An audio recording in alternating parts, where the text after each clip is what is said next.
Here it goes again. It's this computer. It is a PC. All right. Welcome back to the Combo Couch, everyone. Pasta Jardula here. And I'm Fiorella. Am I still doing the thing? No, a little bit, yeah. All right. Hold on a second. Let me do this then. I just retweeted the Rumble link, fam. So you go to my Twitter. I think is it stopped now or is it still going? Still going. How about now? All right. How do I? All right, I got it now. I think I got it, guys. So sorry. I don't think I can play like any. There was something running in my other browser, and I can't do it while I'm doing this thing over here. Otherwise, I go into the matrix glitching. But welcome back to the Combo Couch, everyone. How we doing?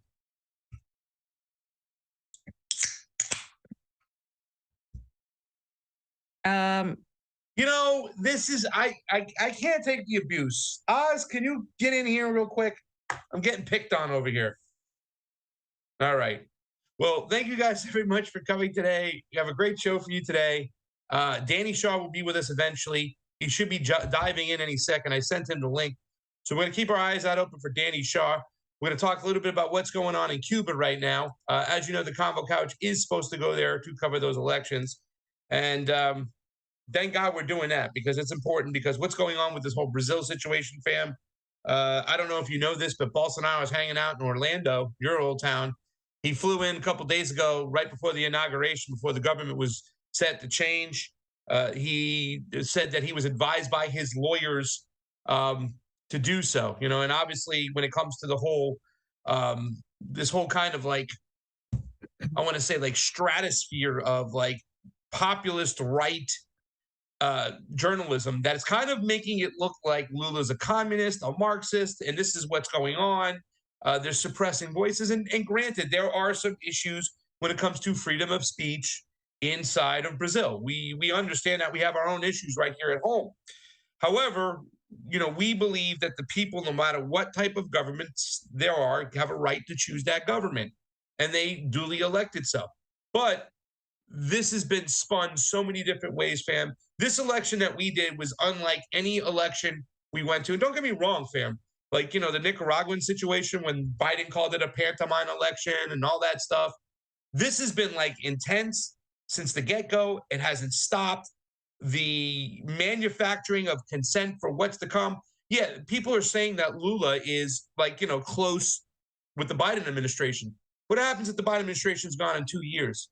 And then Trump comes back in with the whole Bannonite mentality, who's pretty much, you know, manufactured consents, but they were begging the military fam to get involved, begging. And they lied about a lot of things the whole time. Oh, saying they're going to call Article 142. And they kept this whole kind of like little propaganda scenario that Bolsonaro was going to come out victorious because the people are doing what's necessary in the streets of Brazil to overthrow the dictator, leftist, communist, Marxist Lula, who's going to take power and be a cuck of the WEF. Yeah, I mean, we're not going to get into that right now, but because we've talked about it so much. But yeah. I mean, it just wasn't a rigged election. Like, these people don't invite you on because they know they can't fight with you on that. They know they don't have any facts supporting that.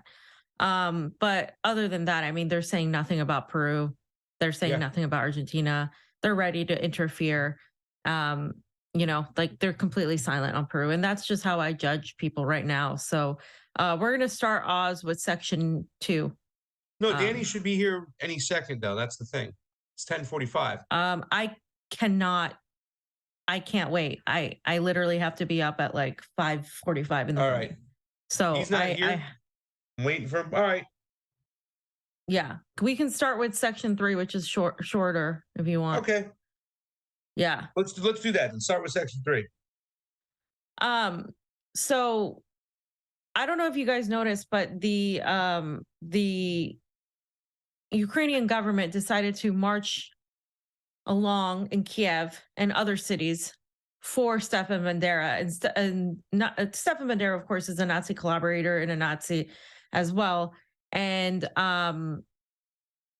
thousands of people marched through Kiev this past Sunday, and it was a New Year in honor of Stepan Bandera, who collaborated with Nazis during World War II, and even before World War II. Actually, he was collaborating with Nazis between World War I and World War II.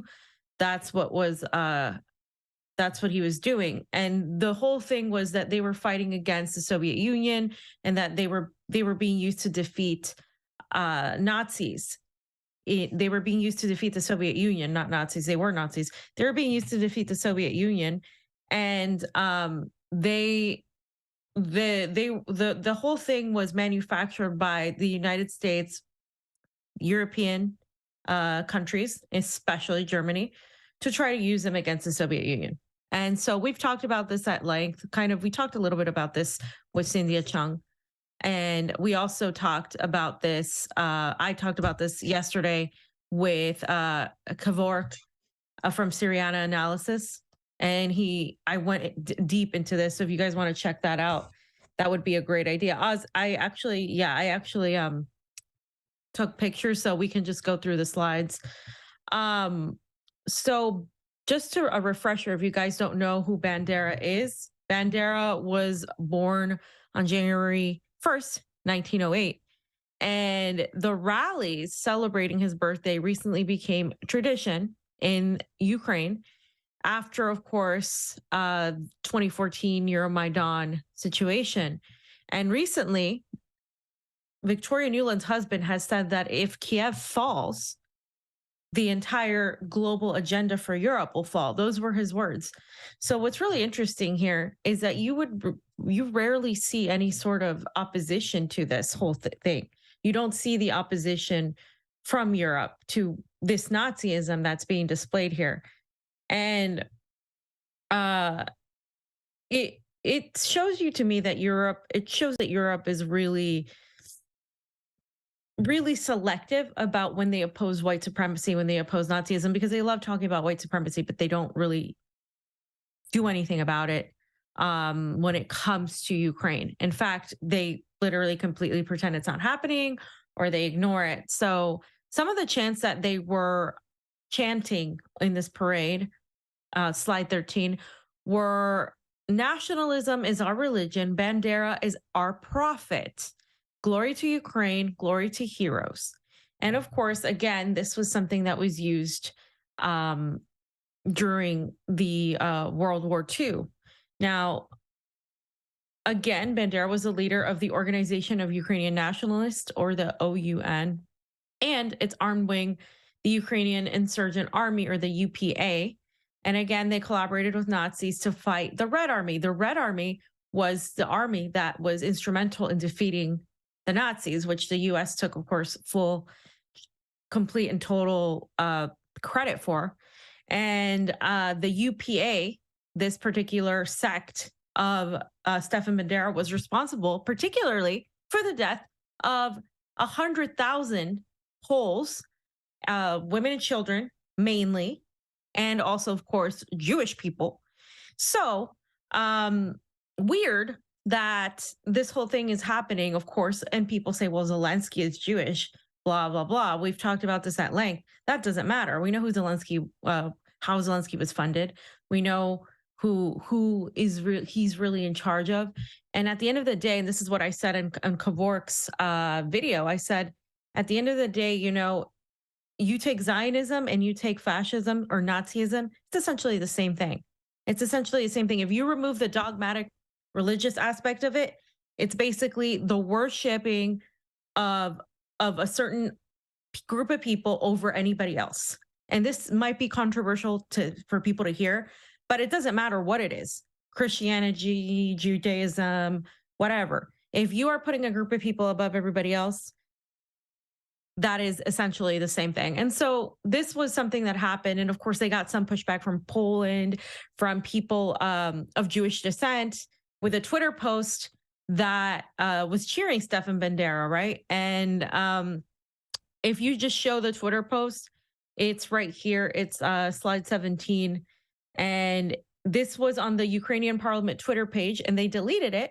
And it was the photo of the commander in chief of armed forces of Ukraine pushing the terrorist and Nazi collaborator Bandera. Of course, we know who he is. But if you can see the picture on the next one on 18, you see that's the dude. That's the Ukrainian commander in chief of armed forces, and that's the picture of Stepan Bandera. And also, by the way, there's been a lot of, a day without dead Russians isn't a complete day Oy. by the Times. Oy. That was being pushed. So if you switch the word Russians, dead Russians, to dead XYZ, whatever minority group you want to do. I mean, I don't even want to say it because people are going to be like, but I'm just saying, like, this is unacceptable, but somehow it is acceptable because Putin, because Russia, because we don't like them.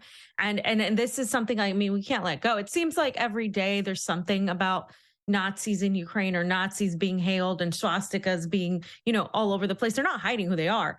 So Dmitry Polyansky said, responded to this, and he said, that's lawlessness and criminal permissiveness encouraged by those who consider themselves above the law, a dangerous combination which we can't tolerate on our borders. And guess who responded to him? None other than Michael McFaul. And he said, Ambassador, there is an easy way to save the lives of these Russians. Bring them home. Easy day. Completely ignoring, by the way, that these people are calling for dead Russians being like a good thing. So again, and I responded to him, I said, this is, it's just ridiculous. I mean, at the end of the day, the whole point is to defeat this ideology, because it's really an ideology that I think most of the world is opposed to. But somehow the United States is luring a bunch of liberals and a bunch of neocons to support this Nazism that their grandparents fought against. It makes zero sense whatsoever. But that's where we're at. And I think it's important to point it out because there's so much hypocrisy, yeah, but it's really, I think it's a matter of continuing to talk about it, because it's laughable at this point. But I mean, these are Nazis that are being hailed by Ukraine, by the government of Ukraine, by the people of Ukraine.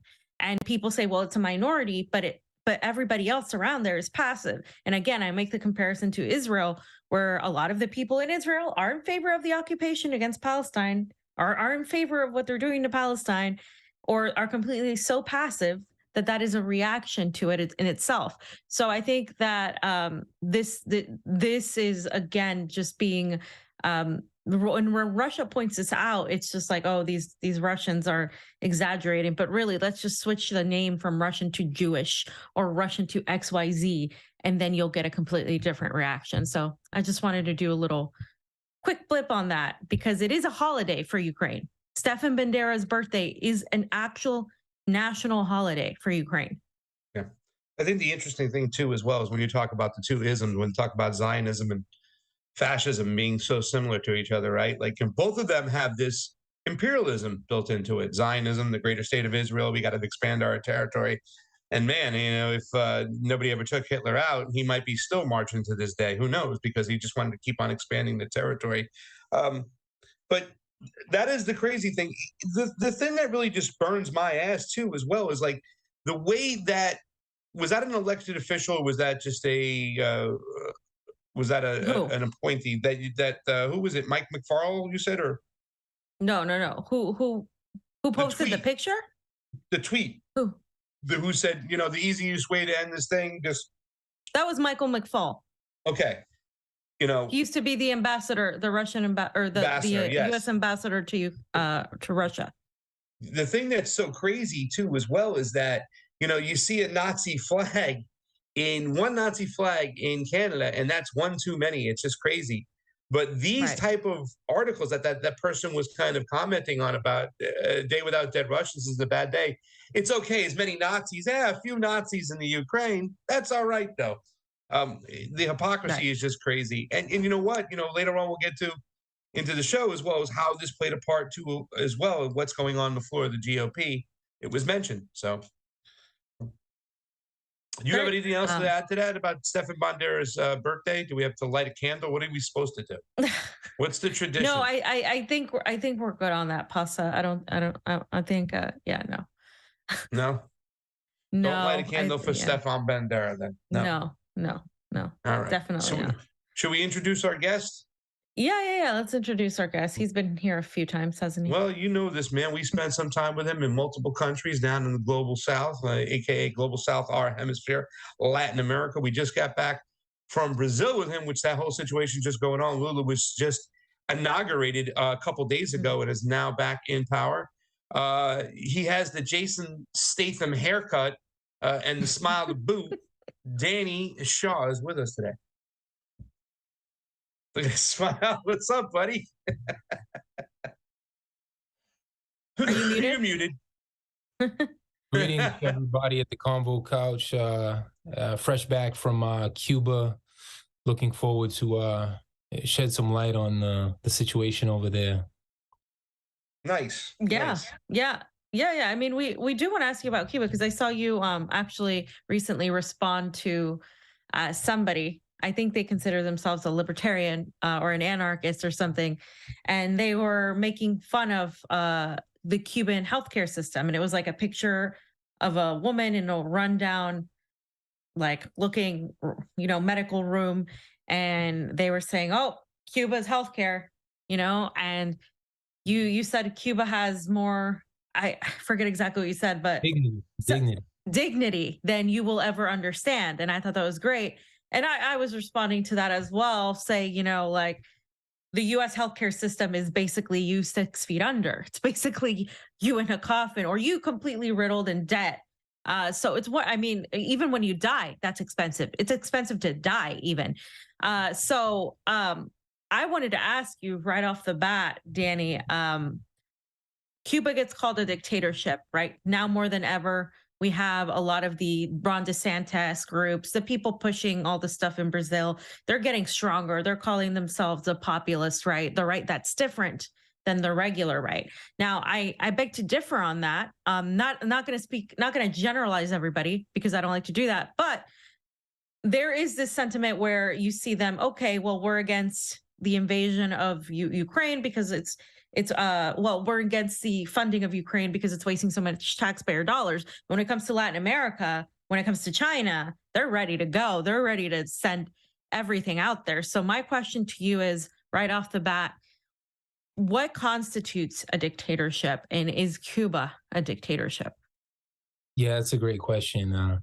If we look at recent South American history, or we go through decades and centuries, the U.S. government, Republican or Democrat, has never had any problem supporting dictatorship, whether it was the Somoza dictatorship in Nicaragua, whether it was the Duvaliers in Haiti, whether it was Batista in Cuba prior to the revolution. What irks them about Cuba has nothing to do with dictatorships, human rights, any of these buzzwords that they throw at us so frequently.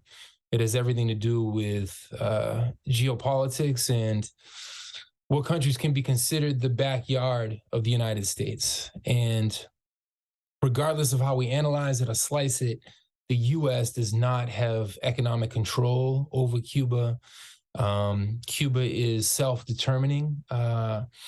And this is why there's constant aggression. I think we can characterize Biden's approach to Cuba.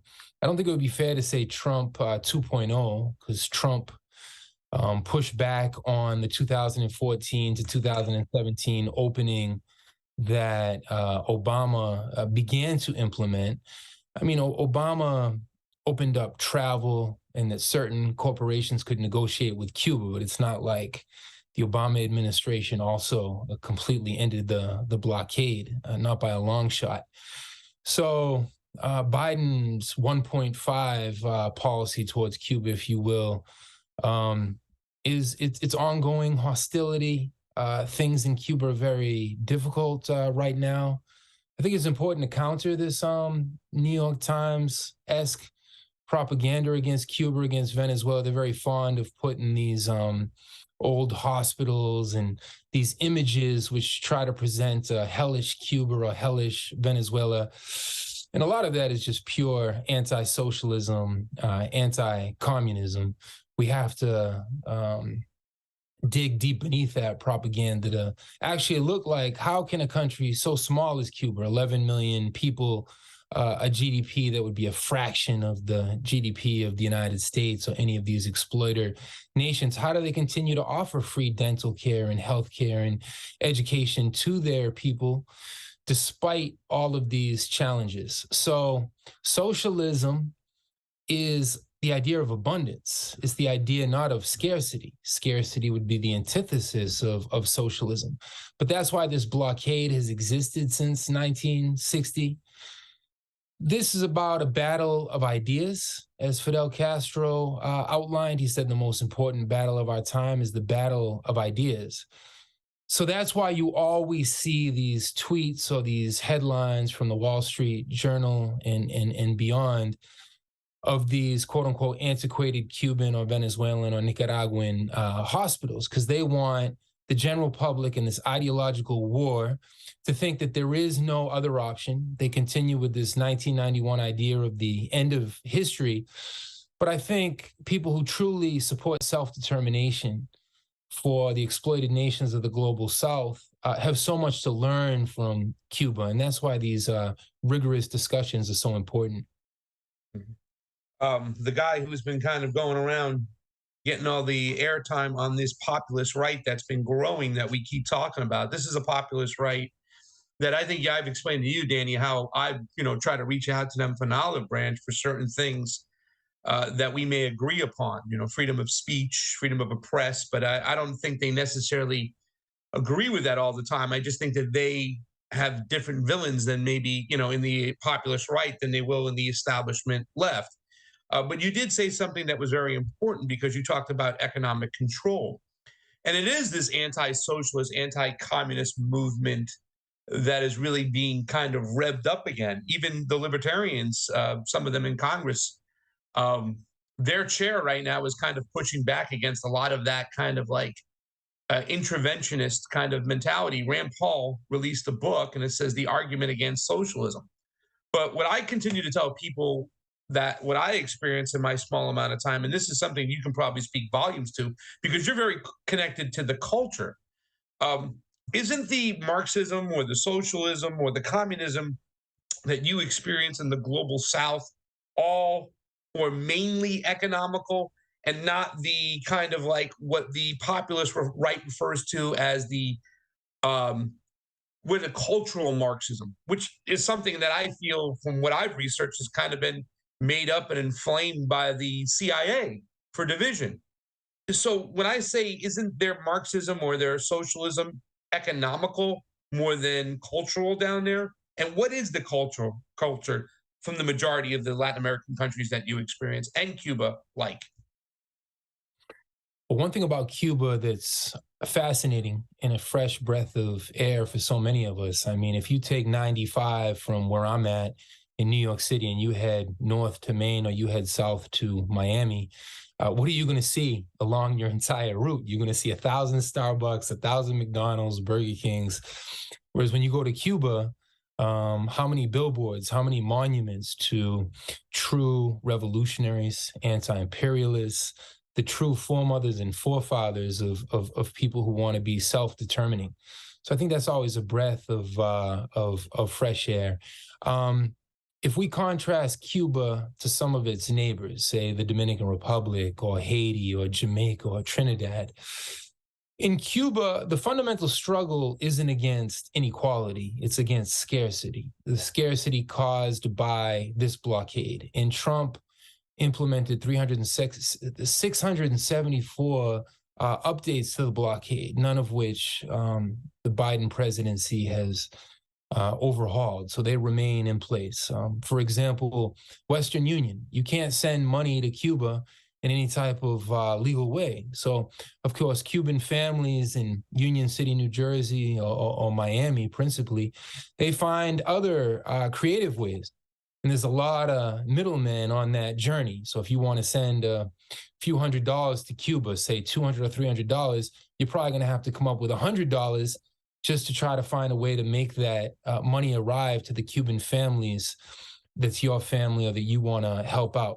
Whereas I need to actually go to Western Union. It's horrible to have to use Western Union, but how else do we get money to our comrades and to the social movement leaders in Haiti, in the Dominican Republic?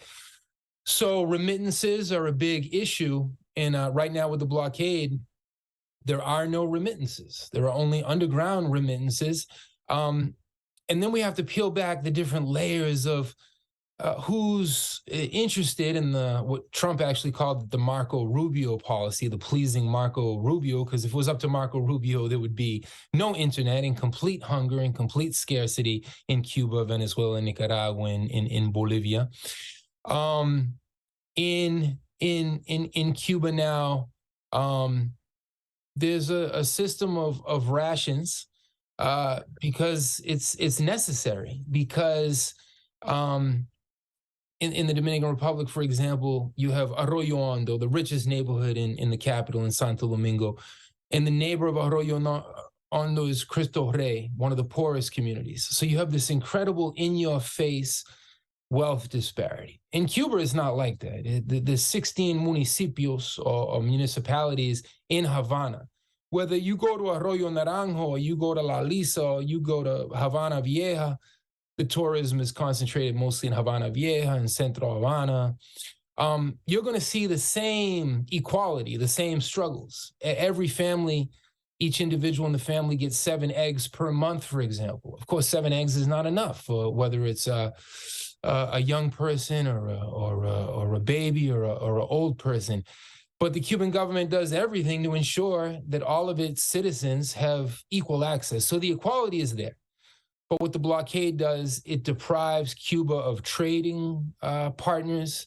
The Helms-Burton bill from 1995 continues to be intact, and they have the extraterritorial clause that any other country that dares to trade with Cuba will also be punished. So, of course, I think that for us as activists, as organizers, as anti-imperialists, that has to be the number one demand.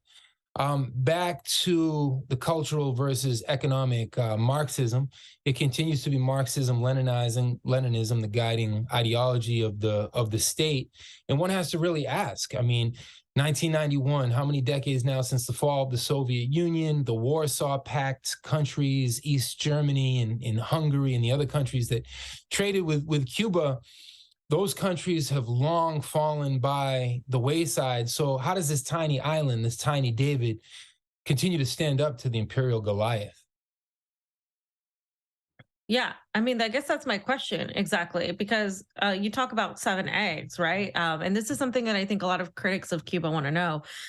7 eggs, what do the people of Cuba go to obtain more than that? Because obviously most people need more food than what Cuba can provide thanks to the blockade. I mean, this is 60 years of a blockade that the U.S. basically has waged this war against this tiny island, as you said, this little tiny David. What do the people of Cuba do? What are they trying to do now? And do they have any allies right now helping them out in facing this, the hegemon? So the 7 eggs is what's guaranteed. That's one example. And a certain amount of pounds of chicken and beef. Pork right now has been pretty scarce, as well as seafood. Then the Cuban people are on their own, so to speak. I hate to use that term, but then it's up to them to try to access more eggs or whatever it was. So there's a certain law of the jungle, la ley de la selva, que está dominando en Cuba hoy en día, that we see in Cuba, which again is the antithesis of an egalitarian society.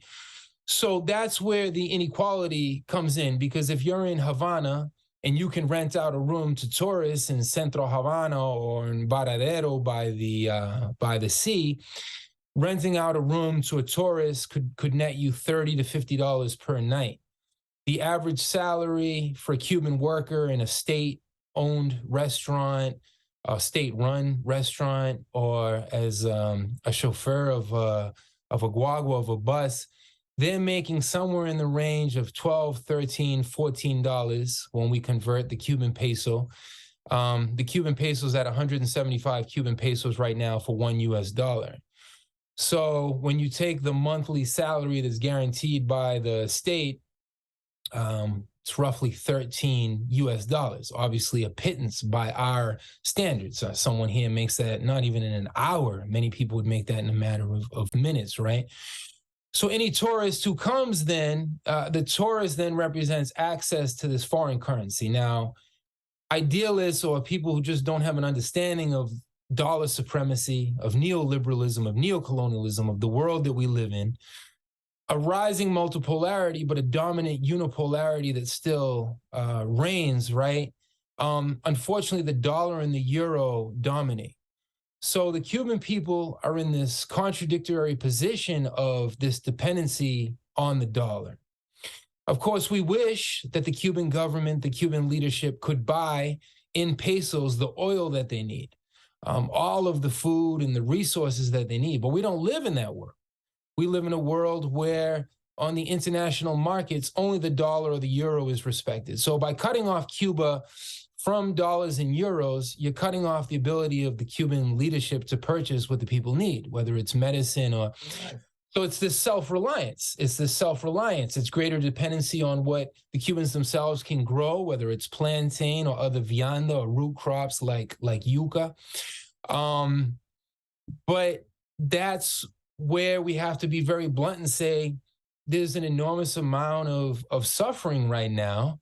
Hunger, I think most Cubans can access stuff so they're not hungry.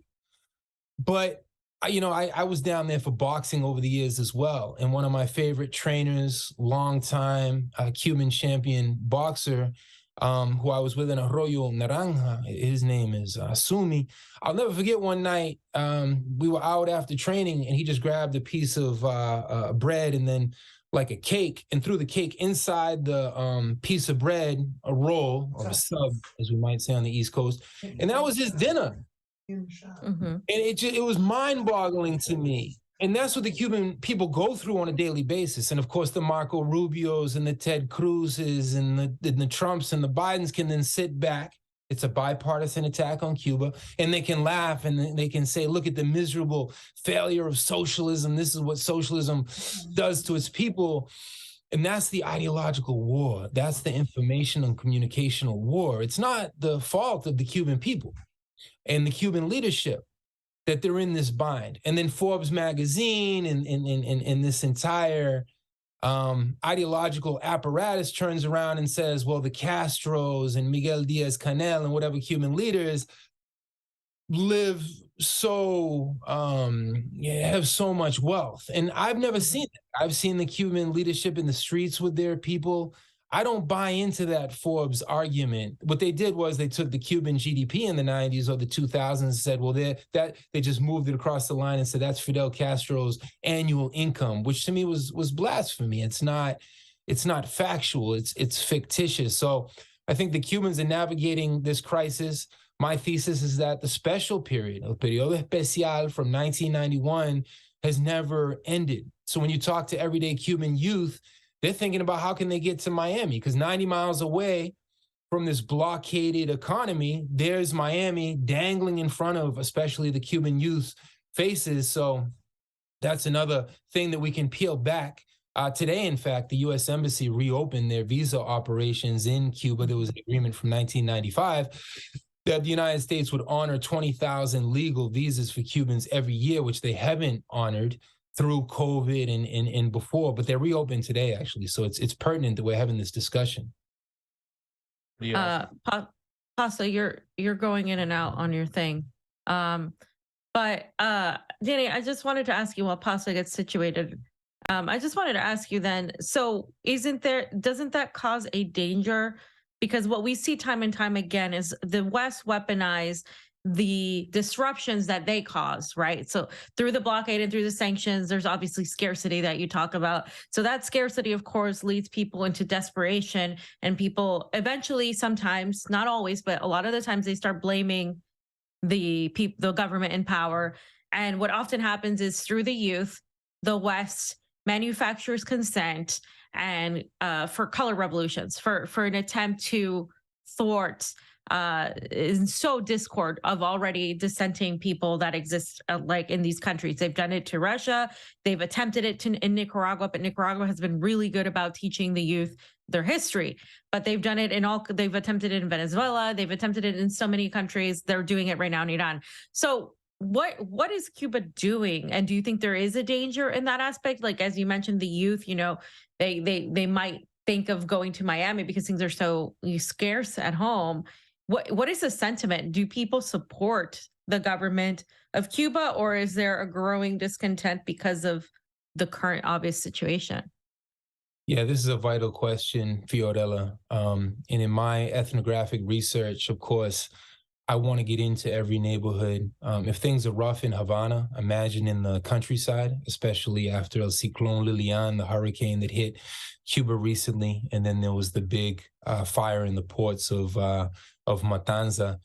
Yeah. I think we have to speak about the generational rift that exists in Cuba, because the 20-year-olds, the teenagers, right? They didn't see the 1980s. They didn't see when Cuba was really chilling and prosperous. Again, socialism is abundance. It's not just equality, it's abundance. And in the 1980s, the Cuban economy, they had trading partners. Of course, the Soviet Union was the biggest one. But they had all types of socialist camp trading partners. In 1991, the average caloric intake of a Cuban citizen was halved overnight, from some 3,000 calories to about 1,500 calories. And really, that special period reality of 1991, and the first time I was in Cuba for the International Festival of Youth in 1995, that depressing, difficult reality of the blockade. Of course, in the early 2000s, in the Chavez years, there was the internationalist oil diplomacy of the Venezuelans. So there have been this or that fluctuations in terms of Cubans' everyday living standards and how they circumvent the blockade. But in general, 1991 until now, anyone who's been born in that period never saw the prosperous years, the 60s, the 70s, the 80s, the hundreds of millions. I think the official statistic that the Cuban leadership gives is 2 billion international citizens who've received help from Cuban doctors and nurses, from Bolivia to South Yemen when it existed as a socialist republic. Of course, how many hundreds of thousands of Cuban troops who went to Angola, to Ethiopia, to Guinea, to Cape Verde to participate in the wars for definitive African liberation. So this is incredibly glorious history. In fact, when I was on my way out of Cuba, I got together with some Angolan veterans, Cuban soldiers who served in Angola, alongside 500,000 Cuban veterans who went to Africa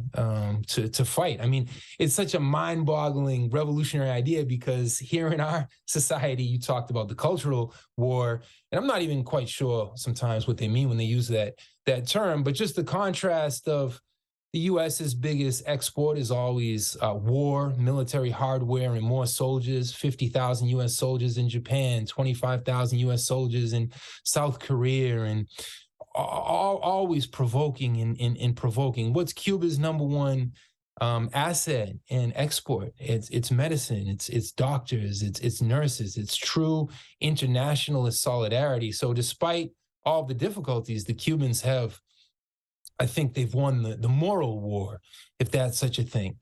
But these young people, whether they're in El 10 de Octubre, which was the epicenter of the July 11th, quote unquote, uprising last year in 2021, 2 years ago now. And of course, that received the utmost fanfare from the US media, both from the liberals and the conservatives. But I think your point, your question, is well taken. The fertile soil for another social media orchestrated type of color revolution is there, because some of the ideologues of the Russian Revolution talked about this over 100 years ago. People by their very nature are conservative. Cubans are not just thinking about solidarity with Palestine and solidarity with the independence struggle in Puerto Rico, even though those issues are there and you hear about them. Just watch the Cuban news one night. I mean, it's fascinating. I mean, it's just revolutionary bullet points, anti-imperialist bullet points. It's amazing what they continue to do. And there's often all these foreign dignitaries visiting. When I was there, the Kenyan Secretary of State was there. But young people aren't thinking about this. They're thinking about, how can I get these Nikes? How can I survive? How can I access, a bigger salary, which is, of course, within their right. And that's where this ideological war comes in. So I talk to a lot of young people who are leaving in balsas. The balsas are these makeshift boats and rafts that leave from the northern coast of Cuba. Miami is only 90 miles away. There's a new phenomenon where they grab their backpack and little else, and they pay in the range of $13,000 to $15,000 if they can access it through family in Miami.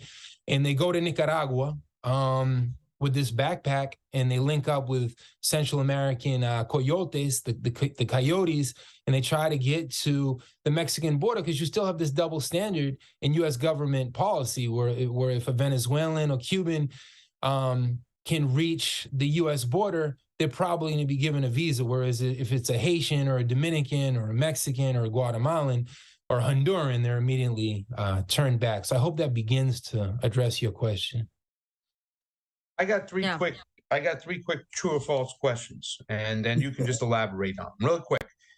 We forced these countries in Latin America into socialism. True or false? Okay, let's go with true, in the sense that capitalism and colonialism and neocolonialism and neoliberalism, Fidel Castro was a nationalist. He was a radical. He was a revolutionary, but he didn't pivot towards the Soviet Union and towards socialism or communism until the U.S. Did everything to overthrow that 1959 progressive revolution, which spoke for the masses of downtrodden Cubans, the Afro-Cubans. Cuba was a playground. It was the Las Vegas before Las Vegas. Las Vegas is Las Vegas today. I think that's where you're speaking from, right, Pasta? I'm in Florida right now, but yeah. I know you have some roots there in Las Vegas. I do. That's what Havana was. And the businessmen and the mafiosos from their American airline planes, picked out where they wanted to colonize next, which Cuban women they wanted to exploit. So I would say that it is true that U.S. foreign policy has left the Venezuelans, the Cubans, the Bolivians across South America and the Caribbean no other option but to opt for a system which is an anti-imperialist system, which is socialism and the Bolivarian system that we see today across these different countries. And I say collectivism because they have to come together to get the empire's boot off their neck. Second quick question. Socialism in Latin America is mainly a nationalist labor movement. True or false? A nationalist labor movement.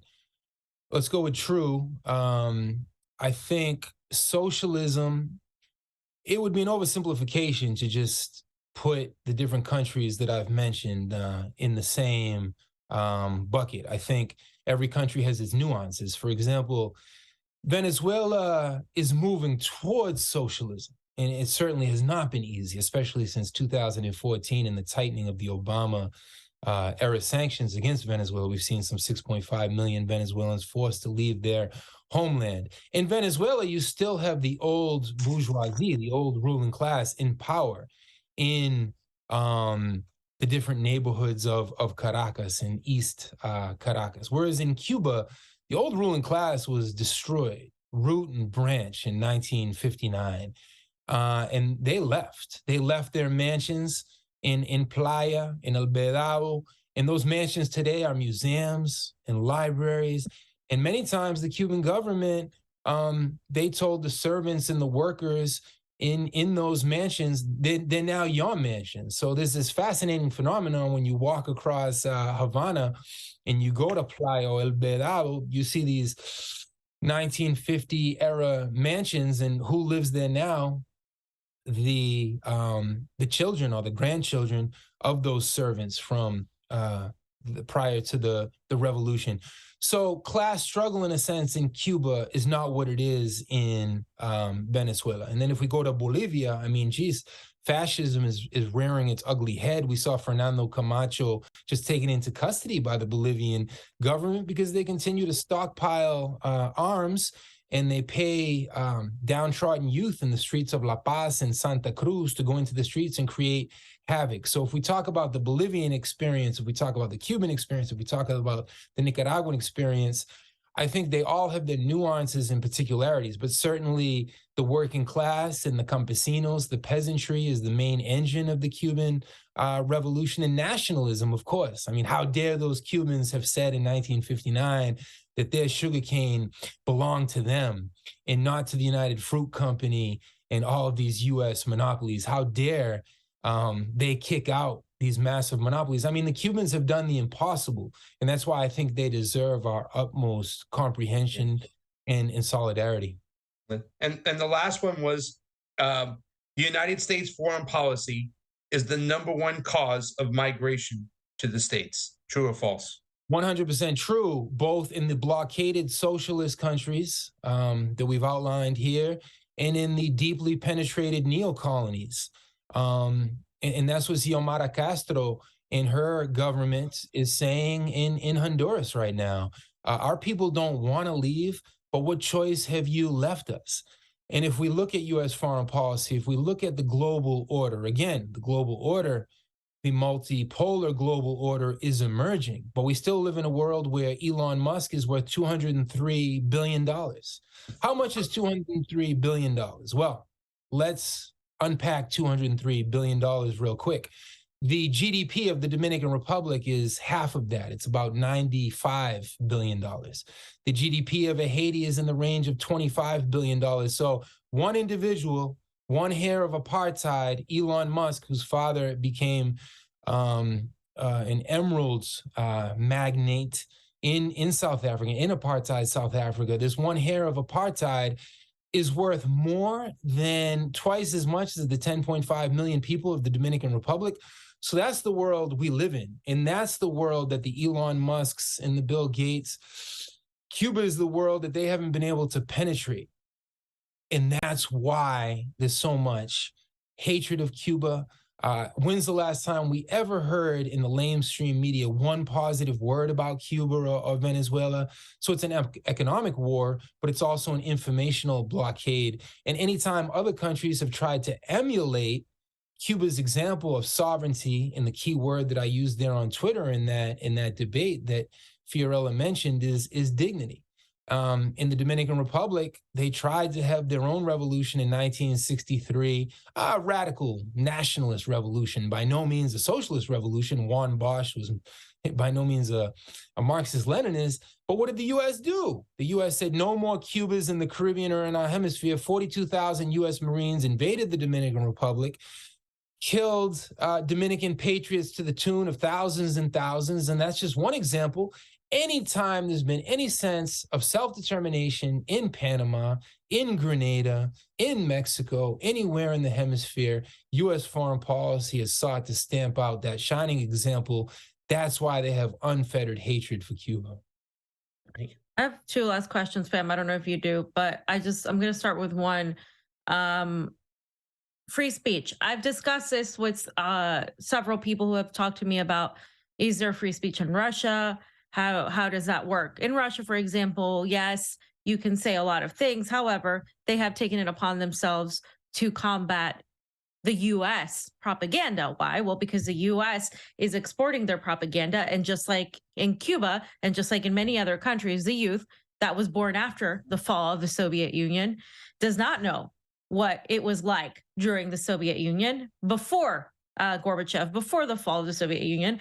They don't remember it. They look at iPhones, they look at exported Western movies, and they're like, wow, the West isn't that bad. It's great. Oh, and they start believing a lot of this, especially in the capital, Moscow. So you have the social media, you have the internet, and we've seen how that's manipulated as well. So there is this idea, of course, that some people have where, and there's this free speech. Everybody deserves free speech. There shouldn't be any control on speech. However, from a Western perspective, you see that and you look at the United States and you're like, wow, well, yeah, people should have the right to say whatever they want as long as, they're not yelling, fire in a crowded theater or something like that. However, does that, I think, in my opinion, is different when you are a tiny little island trying to combat a gigantic and most powerful empire that exists right now. So I've found myself understanding why there's more of not necessarily a censorship, but there's more of a watch on what is coming into Cuba, what is coming into Russia, what is coming into these countries from the West, because usually what comes in is NGOs, funded media, these companies that try to, of course, sow division and overthrow governments. What is your opinion on the censorship or sort of just kind of like limited safeguards, right? In Cuba? Yeah. Safeguards. Yeah. The Cuban leadership would not hesitate to explain that it is a dictatorship. It's a dictatorship of the working class. It's a dictatorship of the peasantry, with all of its flaws, with all of the challenges. In my heart of hearts, I believe that the Cuban leadership has done everything they can to safeguard their people's self-determination. This is a war situation. When there's a war on your country, I don't know that you have all of the luxuries, that some of us perhaps would like Cuba to have. In a war situation, you put your best generals forward, and you do everything to defend your right to exist. So all of this rhetoric about free speech and freedom of assembly and free trade, all of that has to be unpacked. This era of Elon Musk's Twitter, we see the entrance of more and more fascist entities back onto Twitter. We see a lot of people who are exposing police brutality in Atlanta, for example, more and more censorship here. But certainly the Cuban leadership and the Cuban people have every right to protect themselves. So I think we have whatever critiques come from activists or organizers or anyone in the Cuban solidarity movement, or from anybody for that matter, they have to be framed correctly. There has to be context of what exactly is going on in Cuba and how there is fertile soil for another color revolution. So when Marco Rubio and Ted Cruz try to say that they're the crusaders for freedom of speech in Cuba, they're taking reality and flipping it on its head. The pro-embargo people, concentrated, of course, in Miami, principally, they've done everything to make sure that Cuba doesn't have the technology, that there's a blockade of Cuba so that Cuban youth don't enjoy so many of these things that we would take for granted nowadays. So then when they flip around, the most hostile actors against Cuba and say, well, we're doing everything to make sure that you can have freedom of speech and free access to the internet, it's extremely hypocritical. These individuals have blood on their hands, what they've done against Cuba. How many acts of terrorism against Cuba, anything to interrupt the tourist sector in Cuba. So all of this hostility has crystallized. And in the beginning of 2023, we have to say outrightly that things are very difficult in Cuba. There's a lot of suffering in Cuba. Everyday Cuban people, the 11 million people of the country are really struggling. And that's exactly what the architects of the blockade want. They want more Cubans to flee their country. It's part of the informational war. And then CNN and Fox are waiting on the other end to say, oh, look, if Cuba is so great, how come their people are fleeing? Well, if you're constantly abused, if you're constantly harassed, if there's a war, and you haven't found a way outside of that war, what choice do you have? So I think it's important to counter that dominant narrative on Cuba. Tim, did you have something? No, you said you had two questions. I only have the Maduro video left. Yeah. So my other question was, what do you think about the relationship between Cuba and Russia? Because recently, of course, there was a statue of Fidel Castro put in here in Moscow, and Diaz-Canel came in, and he really, along with Putin, had this whole ceremony. And obviously, they talked about expanding economic partnerships, obviously political partnerships, but economic partnerships that are going to help out, I think, Cuba as well. And of course, Cuba is also expanding their economic relationship with China. So, what do you think about these potential relationships? And we know Iran has also been an ally as well. Yeah, and I arrived in Havana armed with 1,000 questions. I mean, these were the questions that I asked over and over to different generations of Cubans who lived here in different geographical spaces. Of course, it was incredibly symbolic that, Miguel Diaz-Canel's arrival in Moscow and in St. Petersburg, and the unfurling of arguably the most popular leader of the 20th century. I mean, who symbolized David versus Goliath more than Fidel Castro? Who was more hated by imperialism than Fidel Castro? Unlike the United States military that invades countries across the globe with guns and every type of weapon, when we travel, the Convo Coach travels with their video equipment and pens and notebooks because we want to learn. We're humble enough to arrive in Sao Paulo or arrive in Managua with an open mind and open ears, and we want to engage the people with dialogue. So these were the very questions that I was asking. The Cubans certainly want more investment from China, from Russia. They're waiting. The transportation in Cuba is very, very difficult. Gasoline shortages, oil shortages. I think, hopefully every person who arrives in Cuba with these delegations can also have the experience of seeing how the everyday people live. And to take a bus in Cuba, it can be very, very difficult, precisely the design of the blockade. So the Cubans want more investment from this multipolar world. The Cubans feel very indebted to the Venezuelans, but the Venezuelans right now are trying to get back on their feet. There's a war on Iran for different reasons than the war on Cuba. And everyone hopefully can check out Oliver Stone and Danny Glover's great documentary series on YouTube, The War on Cuba, which outlines many of the very issues that we're touching upon. But for the Cuban people, more solidarity, more investment from these other poles of power could not come quick enough. I saw investment from the Japanese in terms of the public transportation in Havana. So the Cubans are very open. I think one of the great contradictions of the Cuban Revolution in 2023, and this is nothing new, this dates back to the 90s, but with the collapse of the Soviet Union and the trading partners, the Cubans had to reinvent reality in history, to paraphrase Thomas Sankara, right? And a part of that was tourism.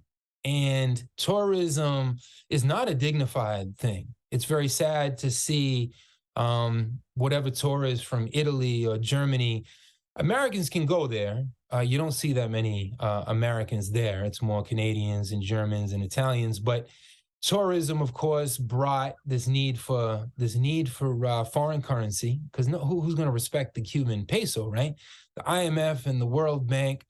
There's a very sophisticated way, the U.S. Treasury, where they can devalue these different currencies coming from the global South. They've never saw a currency that they respect. They only respect their own currencies. This is how they dominate these countries with their financial warfare, right? So to see tourists coming there and to see so many dignified Cubans forced to depend on tourists, because again, any type of interaction with a tourist, a simple interaction like selling some puros, some cigars, can net you the equivalent of a month's salary. And of course, that's where you see the sex work and really all of the secondary effects of the tourism. It's not pretty. It's not something that those of us who value self-determination is not something that we want to see, but it's the Cuban's way of surviving on an everyday basis. So for me, having traveled to Cuba since 1995, being there roughly every 3-4 years since 1995, is something that's really painful to see, but it's Cuban reality today. And I think in a way, it's ingenious. It's the ingenuity of the Cuban people that they can continue to survive this blockade. We're gonna play this video we got real quick. Oz, if you can just a little bit more on the bottom so you can see the words. I know they're cut off a little bit, but I think we can just move it down just a box a little bit. That'd be perfect. Perfect. Thank you. Danny, check this out. This is from Maduro the other day, and I said this. I said, when did the United States stop? I don't know if it ever started. Trying to actually talk, to actually get in the room. Stop with the sanctions, stop with the blockade, actually sit down and be diplomatic with our words. But here's Maduro. It looks like he's trying to once again be very pragmatic, be very reasonable, and try to extend an olive branch of sorts to the West. Take a look. Con Estados Unidos de Norteamérica, ellos han estado lamentablemente atrapados en una política sin sentido sobre Venezuela, al apoyar instituciones inexistentes, una presidencia interina, una asamblea de Narnia, que ellos siguen apoyando. De alguna u otra manera, el chantaje en política exterior desde la Florida, de Miami-Dade, funciona con mucha fuerza en la Casa Blanca, en el Departamento de Estado. Digo de alguna manera porque es lamentable. Venezuela está preparada, totalmente preparada para dar paso hacia un proceso de normalización y regularización de relaciones diplomáticas, consulares, políticas, con este gobierno de los Estados Unidos y con los gobiernos que puedan venir. Porque bueno, una cosa son las diferencias políticas, estratégicas, de visión que se puedan tener del mundo. Y otra cosa es que no haya relaciones. Es la antipolítica la que se ha impuesto en el modelo Trump. Trump impuso un modelo sobre Venezuela, la antipolítica. Golpear, amenazar con invasiones, sanciones extremistas, tratar de romper al país desde adentro, imponer un presidente desde afuera. Y todas esas políticas fracasaron, fueron derrotadas, en primer lugar por la realidad y en segundo lugar por la fortaleza. Nosotros somos una realidad en Venezuela, una poderosa realidad. El chavismo, el bolivarianismo es una poderosa realidad en Venezuela. Más allá de Nicolás Maduro, pues entonces ellos se empeñan en el discursito, lo mismo que le aplicaron al comandante Chávez, que el régimen de Chávez. No hubo jamás un régimen de Chávez. Hubo un régimen constitucional, un Estado de Derecho, social, democrático, de justicia. Y entonces ahora repiten la misma fórmula, el régimen de Maduro, que Maduro, construí un régimen para mí. Por favor, un poco de ponderación, un poco de inteligencia. Nosotros estamos preparados para diálogos al más alto nivel, para relaciones de respeto y ojalá, un halo de luz llegar a los Estados Unidos de Norteamérica, pasar a la página y dejaran esa política extremista a un lado y llegaran a políticas más pragmáticas en relación a Venezuela. Ojalá, nosotros estamos preparados. Ojalá suceda.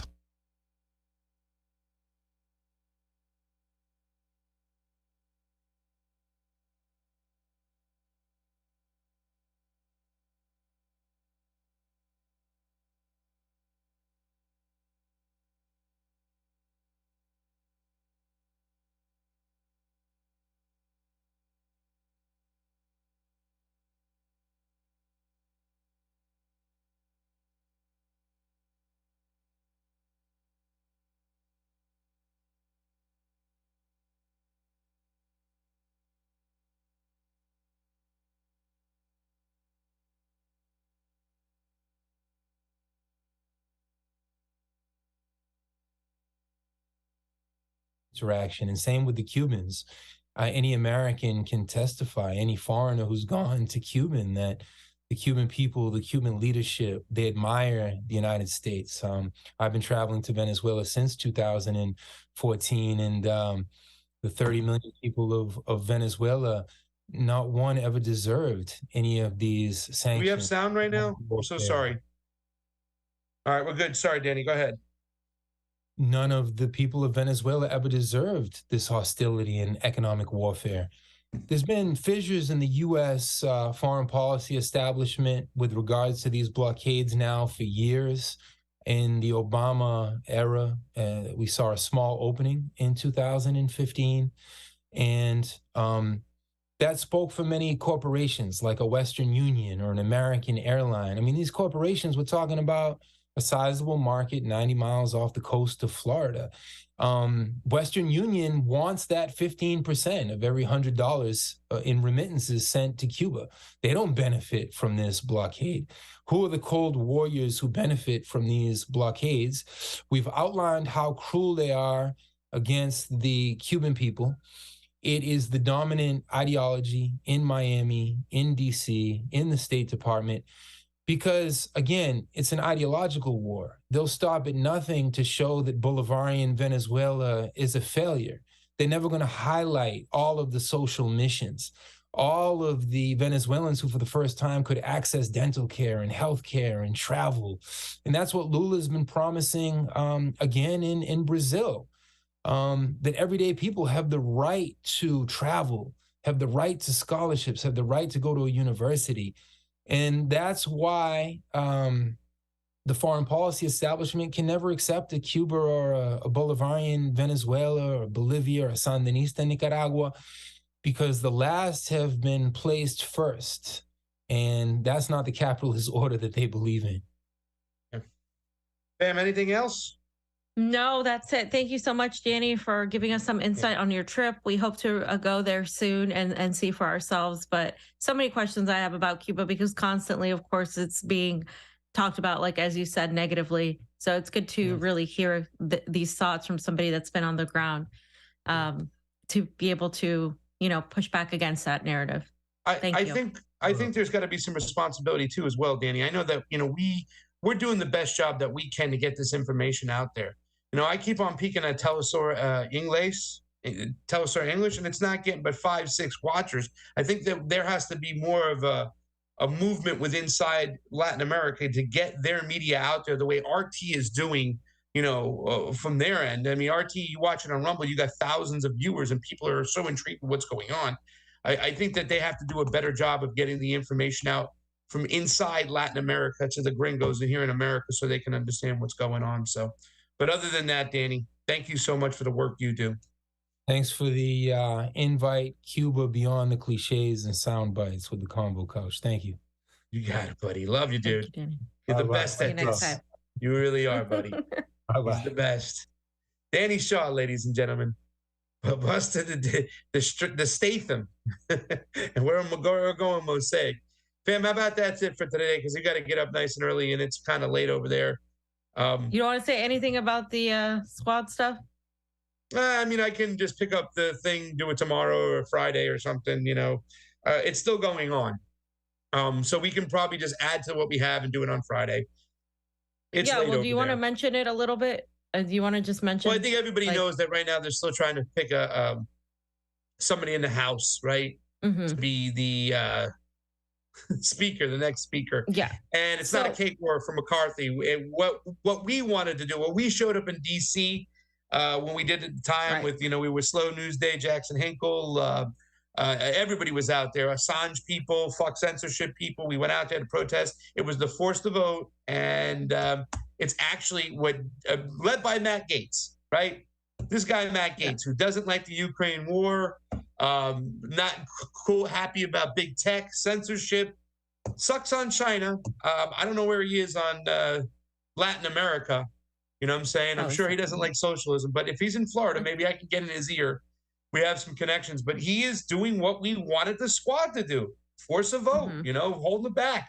Get something for your vote. Don't bend the knee to power. So Yeah, yeah. They're doing what the squad failed to do. They're forcing the vote. So by doing this, they're proving that all of us who were telling the squad to do that were right.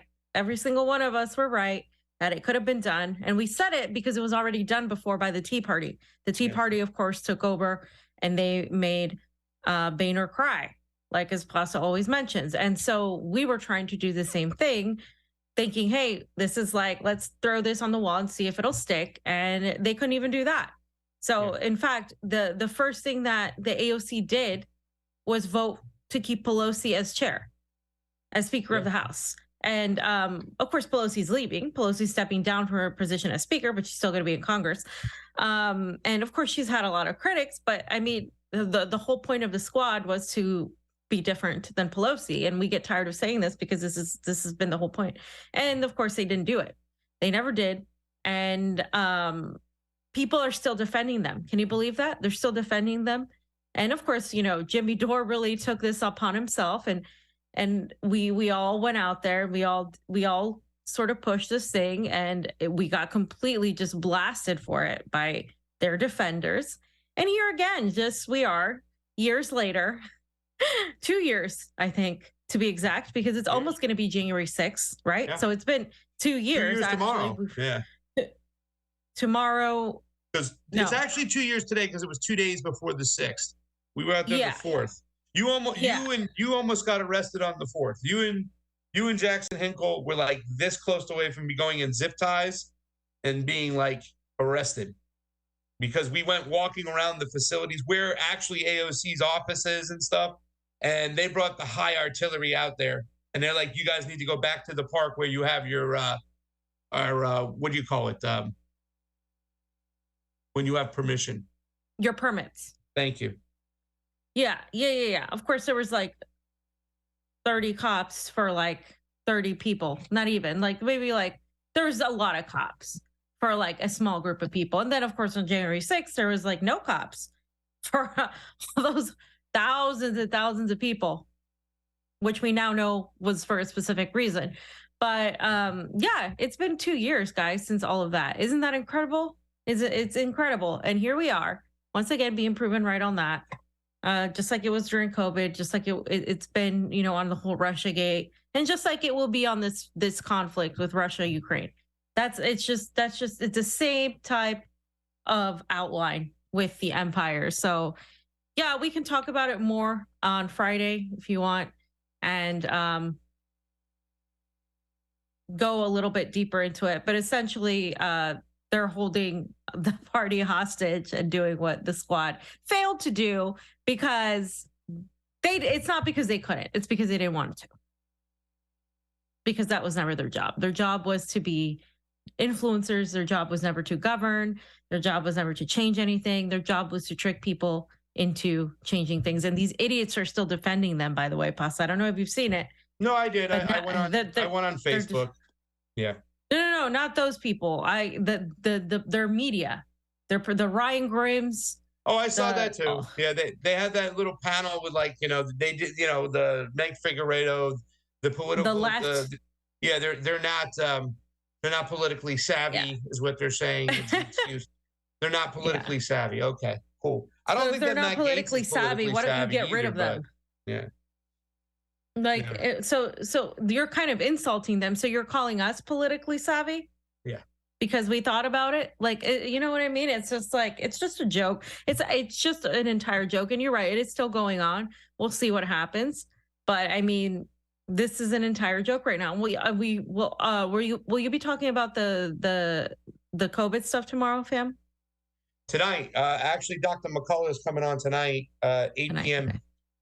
Eastern, and I will probably be streaming that live. That's in 5 hours from now? Yeah, 5 hours from now, Dr. McCullough will be going one-on-one. So we'll be talking about, you know, what's going on with the athlete, Damar Hamlin. Make sure to get a thumbnail for that out quickly so we can share it, guys. That's obviously going to be Rumble and Rockfin only. Yeah, Rumble, Rockfin only. I know. Yeah. Unfortunately, we still got to do that. So. Yeah, so that'll be great. I'm thankful for Dr. McCullough for coming on here, and showing being able to have that conversation. It's not being covered by many outlets that are, independent or on the left. So I'm glad you're covering it. I've been so bogged down with international stuff that we haven't even been looking into a U.S. foreign policy. Russians are on holiday right now until the 7th. So everything is just up in the air. And I am working early. So, yeah. All right, that's it. Combo Couch for the day. Check out fam on Rumble or Odyssey. You can see RT streaming over there live. Like we said, I'm going to be going on the Tinfoil podcast in about an hour. I think that's a taped one. So Sam Tripoli stuff on Rockfin. You can always get that Tinfoil hat.